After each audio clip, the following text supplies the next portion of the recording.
అందరికీ నమస్కారం అండి. నేను మీ పల్లెటూరు సీనును. ఈరోజు ఎత్తు ప్రదేశాలలో చలి ఎక్కువగా ఎందుకు ఉంటుంది అనేటటువంటి అంశాన్ని గురించి తెలుసుకుందామండి. చాలామంది అనుకుంటూ ఉంటారు సముద్ర తీర ప్రాంతాలలో ఎక్కువగా చలి ఉంటుందని చాలామంది అనుకుంటూ ఉంటారు. కానీ ఆ భ్రమ అయితే తప్పండి.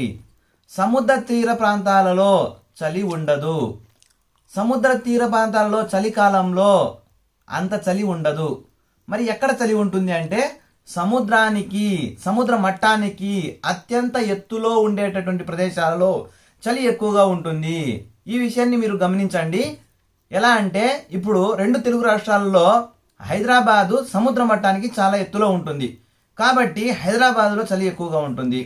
అదేవిధంగా ఆదిలాబాద్, నిజామాబాద్, కొమరంభీం, ఆసిఫాబాద్, జయశంకర్ భూపాలపల్లి ఈ జిల్లాలలో ఎక్కువగా చలి ఉంటుంది. ఎందుకంటే సముద్ర మట్టానికి చాలా ఎత్తులో ఉండడం కారణంగా ఇవి ఎక్కువ చలి ప్రభావానికి గురవుతూ ఉంటాయి.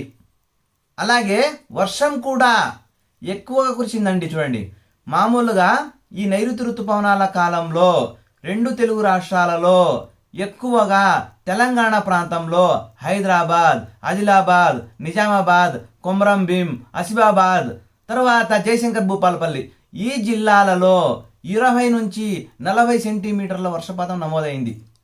ఎందుకు? సముద్ర మట్టానికి అత్యంత ఎత్తులో ఉండడం మూలంగా ఈ జిల్లాలలో నైరుతి ఋతుపవనాల కాలంలో ఎక్కువగా వర్షాలు కురవడం జరిగింది.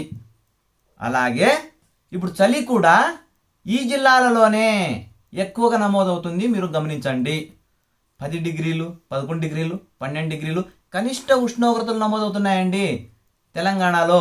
ఇప్పుడు మన ఆంధ్రప్రదేశ్ విషయానికి వస్తే అతి స్వల్ప ఉష్ణోగ్రతలు నమోదయ్యేటటువంటి కనిష్ట ఉష్ణోగ్రతలు నమోదయ్యేటటువంటి ప్రాంతం ఏదంటే చింతపల్లి, లంబసింగి. ఈ రెండు ప్రాంతాలలో ఒక్కొక్కసారి మైనస్ డిగ్రీలకు పడిపోతూ ఉంటుంది. మైనస్ డిగ్రీలకు పడిపోతే ఈ ట్రైబల్ జనాభా ఏ విధంగా గడుపుతున్నారో మనకు అర్థం కానటువంటి విషయం. అందుకే మనం ఒక్కసారిగా ఆంధ్ర కాశ్మీర్ని చూడాలి అంటే లంబసింగికి తర్వాత చింతపల్లి ఈ ప్రాంతాలకు వెళ్తే మంచు దుప్పటి ఏ విధంగా ఉంటుందో ప్రత్యక్షంగా వీక్షించవచ్చు.